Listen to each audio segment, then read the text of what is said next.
I tested every build in the Grandmaster Lightblade for Season 21 to bring you the best guide possible. And after all my testing, I can confidently say what the best build is, and we will get to that in just a moment. First things first, we have to talk about the surges for this GM. Surprisingly, it's Void and Arc Surge. I say surprisingly because literally every week prior to this, it's been Strand always with Void and Arc rotating. So is this a bug? Maybe. I mean, Bungie is known to have a couple of those happen from time to time, but assuming it's not a bug, that would mean that we will almost completely rule out any Strand, Solar, or Stasis builds for this GM, simply because they will not do as much damage. And also, if you don't know this, if you match your subclass to your Surge, you get Kinetic Surge for your kinetic weapon. So basically that turns Izanagi's Burden into an absolute damage machine, and it can also work for Arbalist or any other kinetic weapon too. And that's not to say that the other subclasses aren't good or viable for this GM, it's just that usually you want to match the Surge because the benefits are so great. So now that we've dwindled it down to just two affinities, Void and Arc, then we have to decide which class, Titan, Hunter, Warlock. So let's start first with the best and must-have class for this Grandmaster, Void Hunter. You're going to need a Void Hunter with Aeons if you want to beat this GM with any sort of efficiency. Sure, you can use Aeons on all the other classes, but it just works so much better for Hunters. The Invis, the debuff super, the debuff nades, on top of infinite invisibility, which you can use to revive all your teammates when they almost certainly will get one shot by the boss because of Arc Threat. Side note, why Arc Threat, Bungie? Why do you hate us? The complete Void Hunter build goes as follows. Breaking down the subclass first, we're going to go with the Deadfall super. This makes your super last longer so you can debuff the boss for longer and piles of enemies. The dodge is going to be Gambler's Dodge, so that way we can constantly get back our invisibility by dodging your enemies. The jump, triple jump, you only get one option, so we're going with Snare Bomb. And then the grenade is going to be Vortex Grenade. For the aspects, we're going with Trapper's Ambush, and then we're also going with Vanishing Step. The fragments are important for this one, so if you get them wrong, make sure you fix them up. The dim link to this build will be down below. First up, Echo of Undermining, so that way your grenades debuff. Next one, we have Echo of Starvation, so that way you pick up an orb. This is going to give you Devour, so that way you can just get your health back every single time you get an ad kill after that. Next up, we have Echo of Persistence, which is going to increase the length of your invisibility, your overshield, which you will get from the artifact, and Devour. So we get 3 benefits from this fragment, which is huge. And lastly, you're going to use Echo of Obscurity because you're going to be rocking Aeons, finishing all the champs to give your teammates tons of power ammo. And when you hit those finishes, you're going to want to be invis because a lot of stuff is going to be targeting you. And if you don't go invis, you'll die a lot more. So now that we've got the subclass setup, let's look at what we got inside the artifact. The essentials here for this strike, at least in terms of loadout we're using, were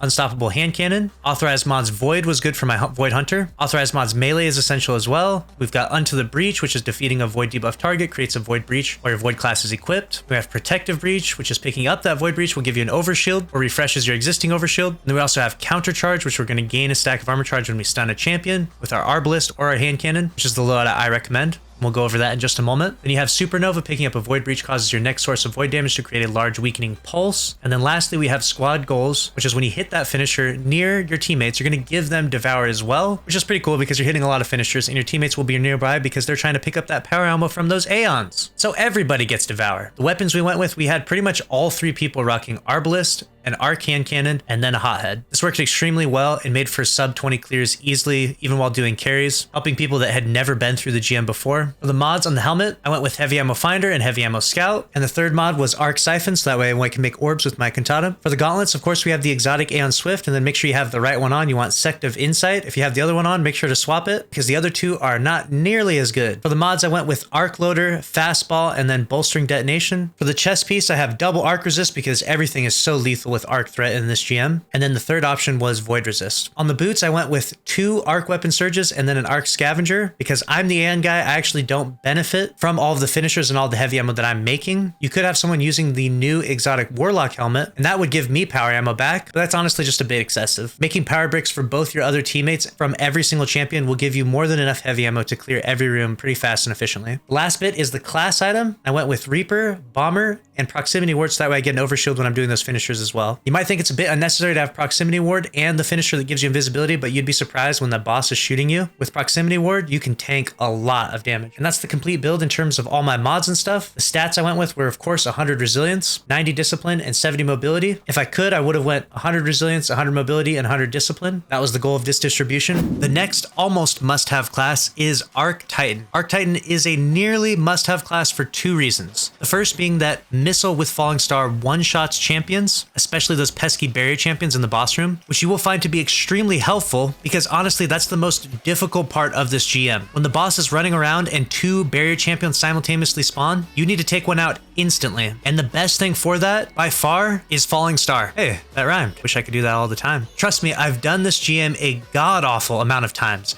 and this advice will save you heartache and heartbreak. The second reason why the Arc Titan is so good is because of the class ability. And no, I'm not talking about Titan Walls. Thruster is easily an S tier movement mechanic that will save your life countless times in the boss room. The boss shoots at you with such speed and precision that the only thing that will save your life is a miracle or Thruster. The full Arc Titan build is as follows. First off, the super, of course, is going to be Thunder Crash. Class ability is Thruster, as we talked about. Catapult Lift. Seismic Strike for the melee. Pulse Grenade is the must-have grenade. The aspect is going to be Touch of Thunder and Knockout. The fragments are going to be Resistance, Shock, Magnitude, and Discharge. Those are going to give you the best survivability and best damage output with your grenade, and a near infinite loot for infinite grenade spam. The weapons, like we talked about before, were Arbalest, Cantata, and Hothead. And inside your seasonal artifact, make sure you have these mods. At least you want Authorized Mods Arc, Unstoppable Hand Cannon, Authorized Mods Melee. You also want Amped Up, Thunderous Retort. This one's huge for your super. Electric Armor, Countercharge, Shock and Awe, and Lightning Strikes Twice. All of those mods will greatly benefit and buff your Arc Titan build.